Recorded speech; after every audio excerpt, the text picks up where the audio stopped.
In our previous look at Avatar, The Last Airbender, we saw Aang traveling the world, visiting all four kingdoms, helping to establish this world and give us a taste for it. But in this book, with a single exception, the entirety of it will be set in the Earth Kingdom. But that doesn't mean it'll be static.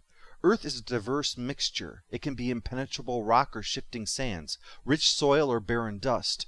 Rock can be stubborn, but over time it is worn down and smoothed over. The Earth Kingdom is as complicated a mix as the element it's named for. The first book, Water, lent itself to its namesake with its fluidity. Aang was often content to meander about in his journeys rather than be direct given the circumstances. Earth is rigid, solid, an element of weight, and this will shape the second book, especially Aang, who must become harder to cope with the Fire Nation and the impending arrival of Sozin's comet. Earth starts out with the Avatar state. That's the name for when Aang gets all glowy and super powerful. And the episode starts with Aang in a dream seeing himself as he was during the Southern Air Temple incident, and again in the Fire Temple. And then finally when he was that great big blue glowing thingy, and the image of it terrifies him. But there's no time to reflect on this. They've got to leave for the Earth Kingdom, with Katara getting spirit water and Aang some waterbending scrolls so that he can continue to learn, because he tends to screw around a bit and still has a lot to learn. The plan is that he's going to practice in Omashu while his old friend King Crazy Pants teaches him earthbending. Zuko and Uncle Iroh have managed to escape safely, but Zuko's on a new path now, his own that is separate from Aang and will wind throughout Earth, and yet, as we'll see, will often bring him back in contact with him. With Zhao having died in his attempt to assassinate the moon, a new antagonist steps in, Princess Azula, Zuko's sister. She was seen at the end of Water and also briefly in the flashback of Zuko's duel with his father. She's established when she threatens to have the captain killed when he says the tides will prevent them from putting into port before nightfall. It's a flowery speech, but it boils down to, I'm evil and also rather insane, so do what I tell you, because whatever madness dribbles from my mouth, I'm amoral enough to follow through on it just to prove I do no wrong. Another animated character who reminds me of an ex-girlfriend. Aang and company are given a hero's welcome in the Earth Kingdom, but the general believes that Aang's victory as the big blue thingy proves that he can defeat the Fire Lord now rather than later. That's the infirmary, and those soldiers are the lucky ones. They came back. Every day the Fire Nation takes lives. People are dying, Aang. You could end it, now! And it is hard to argue with that reasoning. If there is a way to prevent all the death and suffering that's taking place, isn't it wrong not to take it? But again, one of the themes of Avatar is that patience is important. Things must be done properly. It was the same reasoning that the monks had that wound up allowing a century of warfare to occur because they tried to rush things, to push Aang to be the hero that he wasn't ready to be. And he still isn't. Before, he didn't want to be a hero and he ran away from it. Now he wants to be a hero, but he isn't ready for it. He's afraid of his own abilities in the Avatar state, and outside of it he hasn't even fully mastered half the elements. But suddenly, there's the sight of the people who are suffering while waiting for him to save them. And he was off riding fish and farting around with the Omashu delivery system. Obviously Aang has no choice but to agree. If only something could work, but nothing does. So finally, the general attacks Aang so that he'll be put in actual danger and induce the Avatar state. But even that fails. Only after pretending to kill Katara does he succeed in getting Aang into the Avatar state, only to have Aang wind up demolishing his base. During this, his previous life, Roku, and try to ignore if I have a slip of the tongue. It's hard when you have an Uko and an Oku all the time without having it slip up at some point. He explains that the Avatar state is the power of all of his previous lives, but it also makes Aang vulnerable, because if he dies in the Avatar state, he won't be reincarnated or get his pension.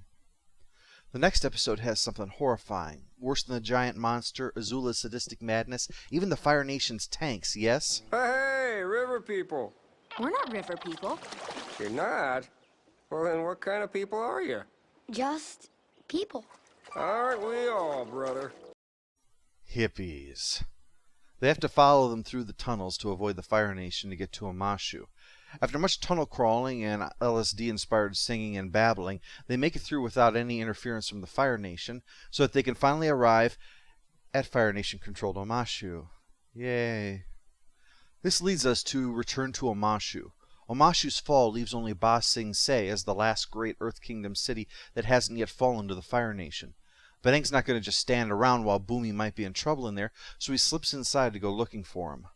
While this has been going on, Azula's been continuing her search for Zuko and Iroh. She's tried to lure them aboard the boat with the claim that their father had forgiven Zuko, and Zuko wanted to believe it so badly he was ready to abandon Iroh to return. But thanks to him, when the jig was up, they managed to escape. So now Azula realizes that a full entourage won't be very practical for her search. She's going to need a few cronies to help her out. Charlie's angels them up a little bit.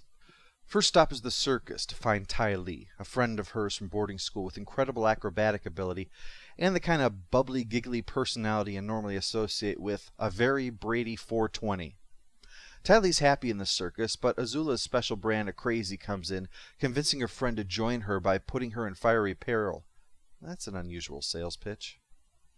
The next member will be May, who's like her exact opposite. She's a brooding, gothic-like girl, but her father is now governor of Omashu, so she's stuck living out here. Azula hasn't arrived yet. Instead, the bored May has a run-in with Aang and friends while the citizens of Omashu are launching a guerrilla attack, and she shows her mastery of throwing knives.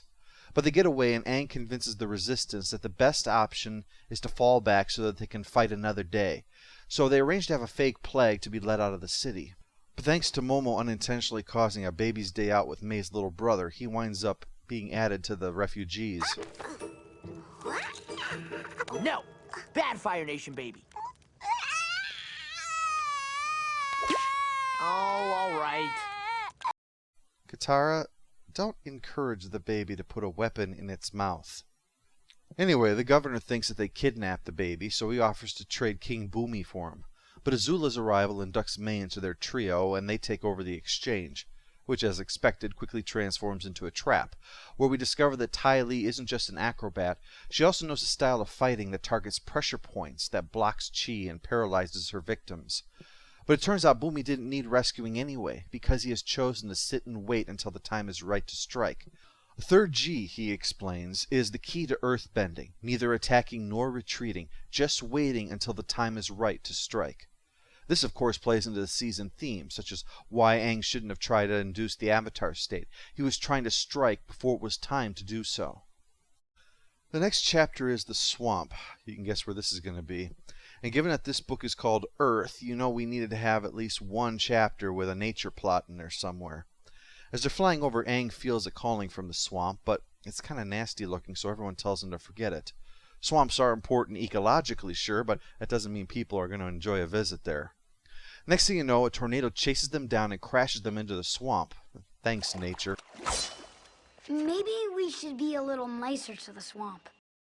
Well, frankly, the damn swamp shouldn't have forced them down here then. Yeah, we already know that some mystical holdover from the minstrel hippies has probably taken over, and the swamp is like alive with the mojo of the oneness of universal brotherhood. But if the swamp has got something to share it already, or accept that these people are going to try to get out of your malaria-infected bogs as quickly as possible. One thing I really hate is when naturalism is fused with condescension, so as you can tell, I have a little bit of impatience with some of this gobbledygook. I think we should build a fire. Sokka, the longer we're here, the more I think you shouldn't be doing that. Okay, well, swamp, will you keep us warm and ensure predators will not attack? Yes? No? No answer. Well, I'm going with Sokka and the fire, and the swamp can go F itself if it still won't get to the point. And it won't yet. First, it's time for them to be attacked by vines and separated, so they can learn an important lesson. Mom? Mom! I can't believe...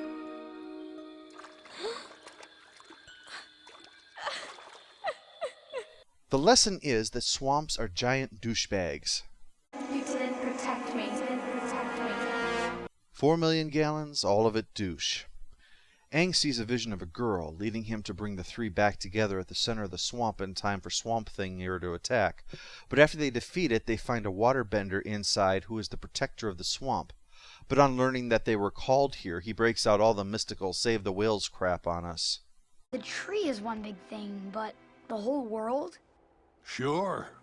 You think you're any different from me? Dear God, I hope I am, Bubba. Time is an illusion. Right, so Since time is an illusion, you must have already known why they were here and just attacked them because you're an asshole, right?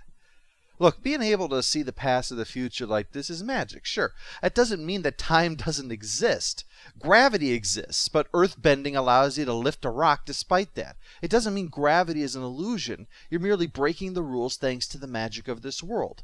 And likewise, your breaking the rules of time doesn't mean that time is an illusion either. And besides, at what point in time would the Moon Princess have said that to Sokka, given that she did that despite him? She was going to have a change of heart in the last few seconds and then blame him for it? That doesn't seem like the past at all. It seems more like the swamp just dicking with Sokka. During all this, the rest of his people, a long-lost waterbender tribe called Swampies, have been chasing down Appa and Momo to eat them. But our heroes arrive in time and everyone's able to have a nice non-Appa meal. Bubba Joe Leaf Pants is probably meant to be inspired from Buddha, as he claims to have attained enlightenment while meditating under the giant tree of the swamp. Only I'm betting a preacher of nonviolence probably would be less inclined to attack people. Which leads us into Avatar Day, where our heroes are attacked in camp and have to flee. I feel for poor Sokka a lot of the time because, frankly, Katara usually treats him like shit. Eat my boomerang! There's no time! Oh, I see. So there's time to get your scrolls and time to get your staff, but no time for my boomerang? That's correct. Well, it's bad news, but at least you shared it with him in a way to show you don't give a rat's ass. It's a gift from their father, so that's obviously why it matters to him. The village they escape to is celebrating Avatar Day, but it's not what you think. They burn the avatars in effigy because they believe Kyoshi murdered their king. Naturally, our heroes won't stand for that, confronting Mayor Tong over this case. The only way to prove your innocence is to stand trial. I'll gladly stand trial. You'll have to follow all our rules. Especially the stupid ones. Because after a long investigation, it turns out the mayor can pretty much rule however he likes regardless. And so, of course, he rules against Aang, even when Kyoshi takes control, Jennifer Hale again, by the way, and reveals the truth, that the king was a tyrant seeking to conquer the entire continent, and when he refused to leave her people be, she split her area off from the mainland to create Kyoshi Isle, and he wound up dying as a result. He was King Qin, by the way, probably a reference to Qin Shi Huang, who conquered all of China and was often not a terribly nice man.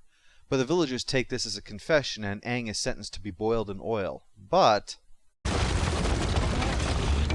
we've come to claim this village for the Fire Lord.